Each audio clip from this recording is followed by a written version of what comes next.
नमस्कार प्यारे विद्यार्थियों, ਅੱਜ ਅਸੀਂ ਜਮਾਤ 5ਵੀਂ ਦਾ ਪਾਠ 5ਵਾਂ ਨਸੀਹਤ ਪੜ੍ਹਨ ਜਾ ਰਹੇ ਹਾਂ।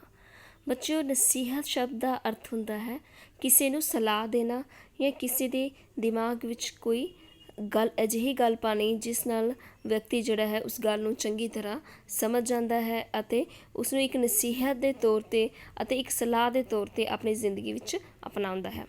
ਬੱਚਿਓ, ਇਸ ਪਾਠ ਵਿੱਚ ਜਿਵੇਂ ਕਿ ਤੁਸੀਂ ਪੜ੍ਹ ਰਹੇ ਹੋ, ਸ਼ੰਕਰ ਨਾਮ ਦੇ ਮੁੰਡੇ ਦੀ ਗੱਲ ਕੀਤੀ ਗਈ ਹੈ ਜੋ ਕਿ 11 ਕੁ ਸਾਲਾਂ ਦਾ ਹੈ, ਜਿਸ ਨੂੰ ਇੱਕ ਦਿਨ ਰਣਜੀਤ ਸਿੰਘ ਜਿਹੜਾ ਹੈ ਨਾਮ ਦਾ ਸ਼ਖਸ ਜਿਹੜਾ ਸ਼ਹਿਰੋਂ ਲੈ ਕੇ ਆ ਜਾਂਦਾ ਹੈ। ਚੁੱਪ ਚਪੀਤਾ ਭੋਲਾ ਭਾਲਾ, ਅੱਖਾਂ ਵਿੱਚ ਇੱਕ ਡਰ ਜਿਹਾ ਸਾਂਵਲੇ ਜਿਹੇ ਰੰਗ ਦਾ ਉਹ ਬੱਚਾ ਜਿਹੜਾ ਹੈ ਕੁਝ ਹੀ ਦਿਨਾਂ ਵਿੱਚ ਜਿਵੇਂ ਇੱਕ ਬੇਜ਼ੁਬਾਨ ਪੁਤਲੇ ਤੋਂ ਜਿੰਦਾ ਜਾਗਦਾ ਰੌਣਕ ਰਾਮ ਬੱਚਾ ਬਣ ਗਿਆ। ਰਿਸ਼ਤੇਦਾਰੀ ਦੇ ਨਾਮ 'ਤੇ ਸਿਰਫ ਇੱਕ ਮਾਮਾ ਸੀ ਜੋ ਮਿਹਨਤ ਮਜ਼ਦੂਰੀ ਕਰਕੇ ਆਪਣਾ ਪੇਟ ਪਾਲਦਾ ਸੀ, ਤਾਂ ਉਸਦਾ ਜਿਹੜਾ ਸ਼ੰਕਰ ਸੀ ਉਸਦਾ ਮਾਮਾ ਸੀ ਜਿਹੜਾ ਸਿਰਫ ਰਿਸ਼ਤੇਦਾਰਾਂ ਵਿੱਚ ਜੋ ਮਿਹਨਤ ਮਜ਼ਦੂਰੀ ਕਰਕੇ ਆਪਣਾ ਪੇਟ ਪਾਲਦਾ ਸੀ। ਉਹ ਮੰਡੀ ਵਿੱਚ ਮਜ਼ਦੂਰੀ ਕਰਦਾ ਸੀ। ਸ਼ੰਕਰ ਲਈ ਉਹ ਅਜਿਹਾ ਘਰ ਲੱਭ ਰਿਹਾ ਸੀ ਜਿੱਥੇ ਉਹ ਕੰਮ ਦੇ ਨਾਲ ਨਾਲ ਆਪਣੇ ਪੇਟ ਵੀ ਪਾਲ ਸਕੇ। ਮੰਡੀ ਵਿੱਚ ਜਦੋਂ ਸ਼ੰਕਰ ਦੇ ਮਾਮੇ ਦੀ ਰਣਜੀਤ ਸਿੰਘ ਨਾਲ ਮੁਲਾਕਾਤ ਹੋਈ ਤਾਂ ਰਣਜੀਤ ਸਿੰਘ ਉਸਨੂੰ ਆਪਣੇ ਘਰ ਲੈ ਆਇਆ।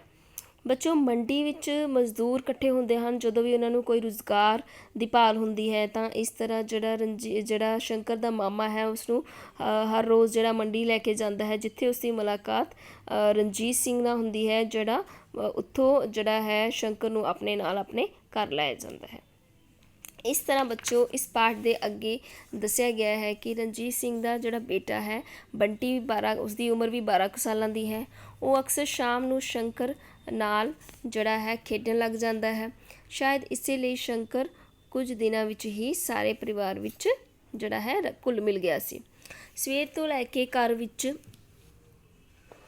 ਜਿਹੜਾ ਹਰ ਕੋਈ ਸ਼ੰਕਰ ਨੂੰ ਨਿੱਕੇ ਨਿੱਕੇ ਕੰਮਾਂ ਲਈ ਜਿਹੜਾ ਹੀ ਸੀ ਆਵਾਜ਼ ਲਗਾਉਂਦਾ ਸੀ। ਸ਼ੰਕਰ ਚੱਲ ਖੇਤਾਂ ਨੂੰ ਪਾਣੀ ਲਾਈਏ, ਸ਼ੰਕਰ ਵੇਖ ਖੁੱਲੀ ਵਿੱਚ ਪੱਠੇ ਹੈਗੇ ਕਿ ਨਹੀਂ, ਸ਼ੰਕਰ ਹੋਰ ਕੁੱਤਰ ਦੇ, ਸ਼ੰਕਰ ਮੱਝਾਂ ਨੁਹਾ ਦੇ ਗਰਮੀ ਬੜੀ ਏ ਵੇ, ਸ਼ੰਕਰ ਮੇਰੀਆਂ ਪਿੰਜਰੀਆਂ ਕੁੱਟ ਦੇ ਭਲਾ ਹਾਊ, ਸ਼ੰਕਰ ਬਾਪੂ ਨੂੰ ਰੋਟੀ ਫੜਾ ਦੇ। ਇਸ ਤਰ੍ਹਾਂ ਸ਼ੰਕਰ ਵੱਖ-ਵੱਖ ਕੰਮ ਕਰਦਾ ਸੀ। ਕਦੇ ਉਹ ਰੋਟੀ ਫੜਾਉਂਦਾ ਸੀ, ਕਦੇ ਉਹ ਪੱਠੇ ਪਾਉਂਦਾ ਸੀ, ਕਦੇ ਪੱਠੇ ਕੁਤਰਨ ਦਾ ਕੰਮ ਕਰਦਾ ਸੀ, ਕਦੇ ਮੱਝਾਂ ਨੂੰ ਨਹਾਉਂਦਾ। ਇਸ ਤਰ੍ਹਾਂ ਨਿੱਕੇ ਵੱਡੇ ਕੰਮਾਂ ਲਈ ਹਮੇਸ਼ਾ ਸ਼ੰਕਰ ਨੂੰ ਆਵਾਜ਼ ਘਰ ਵਿੱਚ ਲਗਾਈ ਜਾਂਦੀ ਸੀ। ਸਾਰਾ ਦਿਨ ਘਰ ਵਿੱਚ ਅਜਿਹੀਆਂ ਆਵਾਜ਼ਾਂ ਹੀ ਗੂੰਜਦੀਆਂ ਰਹਿੰਦੀਆਂ ਸਨ। ਸਾਰਾ ਪਰਿਵਾਰ ਸ਼ੰਕਰ ਦੇ ਵਿਹਾਰ ਹੁੰਦਾ ਹੈ ਵਰਤਾਵ ਤੋਂ ਬਹੁਤ ਖੁਸ਼ ਸੀ ਅਤੇ ਉਸਨੂੰ ਵੀ ਸ਼ੰਕਰ ਨੂੰ ਵੀ ਇੱਕ ਨਵਾਂ ਘਰ ਮਿਲਣ ਦੀ ਬਹੁਤ ਖੁਸ਼ੀ ਸੀ। ਇੱਕ ਦਿਨ ਜਦੋਂ ਰਣਜੀਤ ਸਿੰਘ ਸ਼ਾਮ ਨੂੰ ਖੇਤਾਂ 'ਚੋਂ ਵਾਪਸ ਆਇਆ ਤਾਂ ਸ਼ੰਕਰ ਉਹਦੇ ਨਾਲ ਨਹੀਂ ਸੀ। ਬੰਟੀ ਨੇ ਜਦੋਂ ਪੁੱਛਿਆ ਤਾਂ ਪਿਤਾ ਜੀ ਸ਼ੰਕਰ ਕਿੱਥੇ ਹੈ, ਉਸਨੇ ਮੇਰੇ ਨਾਲ ਖੇਡਣਾ ਸੀ, ਤਾਂ ਉਹ ਉਸਨੂੰ ਜਵਾਬ ਦਿੰਦਾ ਸੀ ਕਿ ਅੱਜ ਜਦੋਂ ਸ਼ੰਕਰ ਬਲਦਾਂ ਨੂੰ ਹੱਕ ਰਿਹਾ ਮਤਲਬ ਜਦੋਂ ਉਹਨਾਂ ਨੂੰ ਪੱਠੇ ਚਰਾ ਰਿਹਾ ਸੀ, ਤਾਂ ਉਹ ਵਾਰ-ਵਾਰ ਜਿਹੜਾ ਹੈ ਉਹਨਾਂ ਨੂੰ ਗਾਲਾਂ ਕੱਢ ਰਿਹਾ ਸੀ। ਤਾਂ ਰਣਜੀਤ ਸਿੰਘ ਨੂੰ ਇਹ ਗੱਲ ਚੰਗੀ ਨਹੀਂ ਸੀ ਲੱਗੀ, ਜਿਸ ਕਰਕੇ ਉਸਨੇ ਉਸਦੇ 2 ਕੰਨਾਂ 'ਤੇ ਜੜੀਆਂ ਹੁੰਦਾ ਹੈ ਕੰਨਾਂ 'ਤੇ ਜੜੀਆਂ ਦਾ ਮਤਲਬ ਹੁੰਦਾ ਹੈ ਥੱਪੜ ਮਾਰਨਾ। ਤਾਂ ਉਸਨੇ ਉਸਦੇ ਮੂੰਹ 'ਤੇ ਉਸਦੇ ਕੰਨਾਂ 'ਤੇ 2 ਮਾਰੀਆਂ ਤਾਂ ਉਸਨੂੰ ਕੱਢ ਦਿੱਤਾ।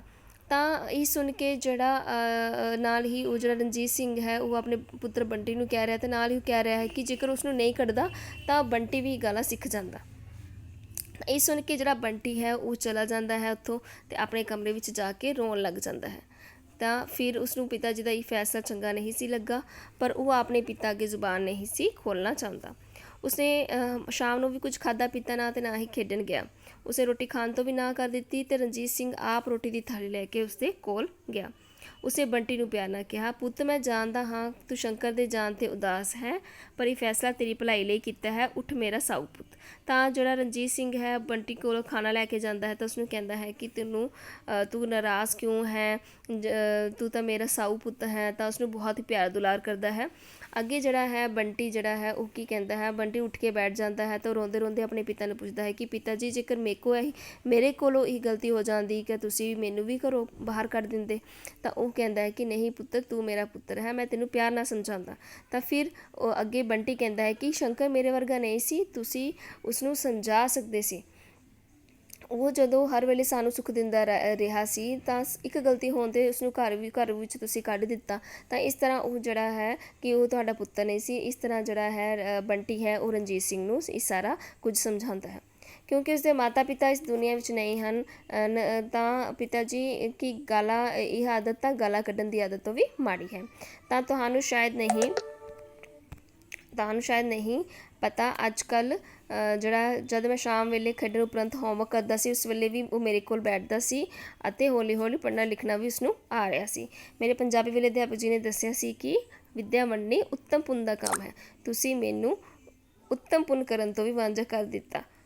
ਉਹ ਪਤਾ ਨਹੀਂ ਕਿੱਥੇ ਹੋਏਗਾ, ਇਹ ਕਹਿ ਕੇ ਬੰਟੀ ਫਿਰ ਰੋਣ ਲੱਗ ਪਿਆ। ਤਾਂ ਬੰਟੀ ਦਾ ਜਿਹੜਾ ਸ਼ੰਕਰ ਨਾਲ ਬਹੁਤ ਪਿਆਰ ਸੀ। ਉਹ ਕਹਿੰਦਾ ਹੈ ਕਿ ਉਹ ਸ਼ਾਮ ਕੋਲ ਉਸ ਕੋਲ ਆ ਕੇ ਪੜ੍ਹਦਾ ਵੀ ਹੁੰਦਾ ਸੀ ਅਤੇ ਸਭ ਕੁਝ ਸਿੱਖ ਵੀ ਰਿਹਾ ਸੀ ਅਤੇ ਉਸਦੇ ਪੰਜਾਬੀ ਵਾਲੇ ਅਧਿਆਪਕ ਨੇ ਉਸਨੂੰ ਸਮਝਾਇਆ ਸੀ ਕਿ ਵਿੱਦਿਆ ਵੰਡਣੀ ਚੰਗੀ ਗੱਲ ਹੈ। ਇਸ ਦੇ ਨਾਲ ਹੀ ਅੱਗੇ ਜਿਹੜਾ ਹੈ ਇਸ ਪਾਠ ਵਿੱਚ ਕਿਹਾ ਗਿਆ ਹੈ ਕਿ ਰਣਜੀਤ ਸਿੰਘ ਜਿਹੜਾ ਹੈ ਇਹ ਸਭ ਕੁਝ ਸੁਣ ਕੇ ਉਸਨੂੰ ਉਹ ਜਿਹੜਾ ਹੈ ਬੰਟੀ ਸਾਹਮਣੇ ਆਪਣੇ ਆਪ ਨੂੰ ਬੜਾ ਹੀ ਛੋਟਾ ਮਹਿਸੂਸ ਕਰ ਰਿਹਾ ਸੀ। ਉਹ ਸੋਚ ਰਿਹਾ ਸੀ ਕਿ ਉਸਨੂੰ ਸ਼ੰਕਰ ਨੂੰ ਸਮਝਾਉਣਾ ਚਾਹੀਦਾ ਸੀ, ਨਾ ਕਿ ਉਸਨੂੰ ਘਰੋਂ ਬਾਹਰ ਕੱਢਣਾ ਚਾਹੀਦਾ ਸੀ ਉਸਦੀ ਗਲਤੀ 'ਤੇ।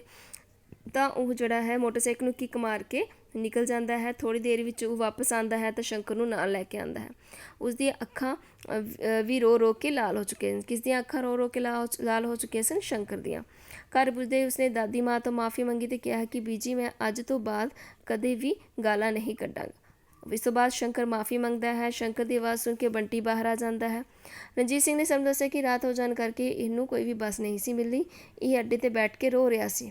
ਰੱਬ ਦਾ ਸ਼ੁਕਰ ਹੈ ਮੈਨੂੰ ਵੇਲੇ ਸੀ ਸਮਝ ਆ ਗਈ, ਸ਼ੰਕਰ ਵੀ ਸਾਡੇ ਘਰ ਦਾ ਜੀ ਹੈ, ਸਾਨੂੰ ਗਲਤੀ ਕਰਨ 'ਤੇ ਇਸ ਨੂੰ ਸਮਝਾਉਣਾ ਚਾਹੀਦਾ। ਇਸ ਲਈ ਮੈਂ ਫੈਸਲਾ ਕੀਤਾ ਹੈ ਕਿ ਸ਼ੰਕਰ ਇਸ ਵਾਰ 5ਵੀਂ ਜਮਾਤ ਵਿੱਚ ਪੇਪਰ ਵੀ ਦੇਵੇਗਾ। ਹੁਣ ਤੈਨੂੰ ਕੰਮ ਦੇ ਨਾਲ ਪੜ੍ਹਨਾ ਪਵੇਗਾ।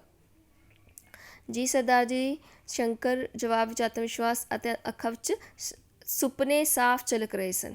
ਤਾਂ ਇਸ ਤਰ੍ਹਾਂ ਜਿਹੜਾ ਹੈ ਰਣਜੀਤ ਸਿੰਘ ਹੈ ਉਹੀ ਫੈਸਲਾ ਲੈਂਦਾ ਹੈ ਅੰਤ ਵਿੱਚ ਕਿ ਸ਼ੰਕਰ ਵੀ ਹੁਣ ਕੰਮ ਦੇ ਨਾਲ ਨਾਲ ਪੜ੍ਹਾਈ ਵੀ ਕਰੇਗਾ, ਕਿਉਂਕਿ ਉਸਨੇ ਬੰਟੀ ਕੋਲੋਂ ਉਸ ਬਾਰੇ, ਉਸਦੇ ਵਿੱਦਿਆ ਦੇ ਸ਼ੌਂਕ ਬਾਰੇ ਸੁਣਿਆ ਸੀ। ਤਾਂ ਇਹ ਸੁਣ ਕੇ ਜਿਹੜਾ ਸ਼ੰਕਰ ਹੈ ਕਿ ਉਹ ਪੜ੍ਹੇਗਾ ਵੀ ਨਾਲ ਨਾਲ, ਤਾਂ ਉਸਦੇ ਅੱਖਾਂ ਵਿੱਚ ਜਿਹੜੇ ਸੁਪਨੇ ਹਨ ਉਹ ਆ ਜਾਂਦੇ ਹਨ। ਉਹ ਸੁਪਨੇ ਲੈਣੇ ਸ਼ੁਰੂ ਕਰ ਦਿੰਦਾ ਅਤੇ ਇੱਕ ਤਰ੍ਹਾਂ ਦਾ ਇੱਕ ਆਤਮ ਵਿਸ਼ਵਾਸ ਵੀ ਉਸਦੇ ਮਨ ਵਿੱਚ ਜਾਗ ਜਾਂਦਾ ਹੈ।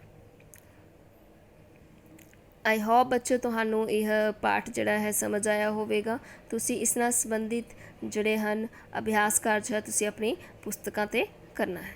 ਧੰਨਵਾਦ।